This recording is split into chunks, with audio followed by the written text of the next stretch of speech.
Hello friends, welcome back to our channel. ఈరోజు నేను రవ్వ కేక్ చేస్తున్నాను. ముందుగా ఒక బౌల్ తీసుకొని half cup oil, half cup curd, half cup milk తీసుకొని బాగా మిక్స్ చేసుకోవాలి. మిక్స్ చేసుకున్నాక 1 కప్ సూజీ రవ్వ తీసుకోవాలి. సూజీ రవ్వ తీసుకొని అది కూడా అందులో మంచిగా కలిసేట్టు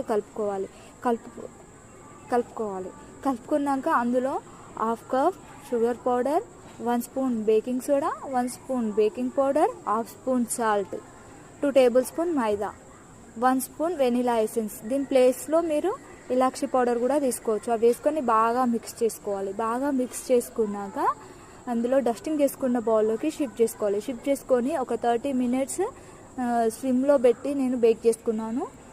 చాలా బాగా వచ్చింది. ఆఫ్టర్ 30 మినిట్స్ తర్వాత చూస్తే ఎంతో టేస్టీ రవ్వ కేకు రెడీ. చాలా ఫ్లఫీగా చాలా టేస్టీగా వచ్చింది. మీరు కూడా ఒకసారి ట్రై చేసి మీకు ఎలా వచ్చిందో మాకు కామెంట్ రూపంలో తెలియజేయగలరు. Subscribe my channel.